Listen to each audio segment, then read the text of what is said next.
Movie start होती है और हम हमारे मेन लीड जाओ को देखते हैं, जो कि एक स्कूल में स्विमिंग इंस्ट्रक्टर होता है। उसको उसकी हाई स्कूल गर्लफ्रेंड का लेटर मिलता है जिसका नाम यून होता है। यहाँ से कहानी फ्लैशबैक में जाती है और हम देखते हैं कि वो अपने हाई स्कूल डेज में भी एक बहुत नालायक लड़का हुआ करता था और उसकी अपने दोस्तों से भी नहीं बनती थी। एक दिन उनकी लड़ाई चली रही थी कि एंट्री होती है यंग की। उसको उससे देखते ही पहली नज़र में प्यार हो जाता है और वो बेचारा मार खाते हुए भी हंस रहा था। अब जाओ को पनिशमेंट देने के लिए टीचर ऑफिस में बुलाती हैं और वहाँ पे यंग की एंट्री होती है और यंग का भी न्यू ट्रांसफ़र हुआ था। जाओ उससे बात करना चाहता था। वो उसके पास आया और उससे कहता है कि अगर तुम्हें कोई भी हेल्प चाहिए होगी तो तुम मुझे बताना। हमने जाओ की फटी हुई पैंट दिखाकर कहा कि पहले तुम खुद की तो हेल्प कर लो। वो बेचारा उस पर कोई भी इम्प्रेशन नहीं जमा पाया था। यंग इतनी सुंदर होती है कि स्कूल के सभी बच्चे उस पर ट्राई करना चाहते हैं। स्विमिंग टीम का कैप्टन भी उसको अपनी ट्रॉफ़ी दिखा के उस पर ट्राई करता है, लेकिन यंग उसको मुंह पे मना कर देती है और जाओ से बोलती है कि क्यों ना हम कहीं और चलें। तो ये लोग दीवार कूद के स्कूल से बाहर एक रेस्टोरेंट में जाते हैं। जाओ अपना इम्प्रेशन जमाने के लिए उससे कहता है कि तुमको पता है तुमसे पहले मेरी 5 गर्लफ्रेंड थी। यंग उसको बिल्कुल सीरियसली नहीं लेती है और इवन एक भी भाव भी नहीं देती है। अगले दिन जाओ और उस कैप्टन में लड़ाई हो गई तो जाओ फिर से जब रेस्टोरेंट में आता है तो यंग से बोलता है कि तुम स्कूल में सबको बता दो कि तुम मेरी गर्लफ्रेंड हो, फिर तुम्हें कोई परेशान नहीं करेगा।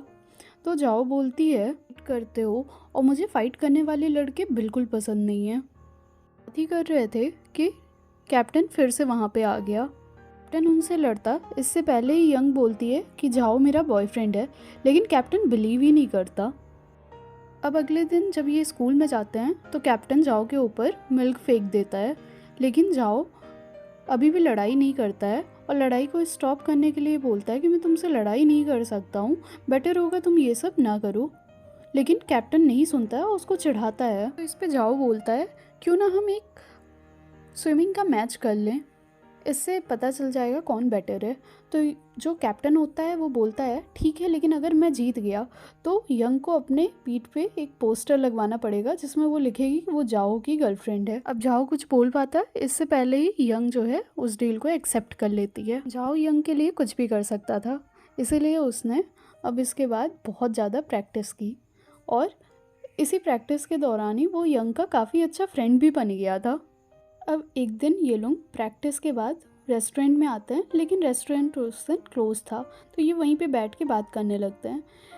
यंग जो है जाओ से बोलती है तुम अपने फ्यूचर के लिए सीरियस क्यों नहीं हो, क्या तुम हमेशा स्विमिंग ही करना चाहते हो? तो जाओ बोलता है ऐसा कुछ भी नहीं है। पर जाओ के पास सच में उसके फ्यूचर के लिए कोई प्लान नहीं थे। जाओ बोलती है कि उसे आगे चल के फैशन डिज़ाइनर बनना है। तभी यहाँ पे उनकी टीचर आ जाती हैं और ये दोनों उनको देख के भागने लगते हैं। रेनफॉल स्टार्ट हो जाती है। अब जाओ यंग को हाथ पकड़ के अपने घर लेके आता है। अब कपड़े सुखाते हुए यंग को जाओ के घर में पानी की सीढ़ी मिलती है, तो जाओ उसको छुपाते हुए बोलता है ये मेरी नहीं है, ये बाकी लड़कों की है। तो यंग पूछती है तुम लोग ये कब से देख रहे हो? बोलता है रात में 11 बजे के बाद हम देखने लग जाते हैं। एक्चुअल में तो यंग उसकी एज पूछ रही होती है, तो जाओ इसका गलत आंसर देता है तो यंग उसका खूब मजाक उड़ाती है। अब ये दोनों बाइसाइकिल राइड करते हुए घर पहुंचते हैं। अगले दिन मैच का सीन दिखाया जाता है जहाँ पे यंग जो है जाओ के हारने के बाद भी बहुत खुश होती है और अपने पीठ में वो पोस्टर लगा के घूम रही होती है। अब जाओ ही उसका फ्रेंड था। अब ये दोनों बीच पे आते हैं। यहाँ पे जो यंग है जाओ की एक बहुत ब्यूटीफुल सी पिक्चर बनाती है और ये दोनों उसे देख के खूब हंसते हैं। यहाँ पे वो दोनों एक दूसरे के बारे में बहुत सी बातें शेयर करते हैं। इसके बाद ये वापस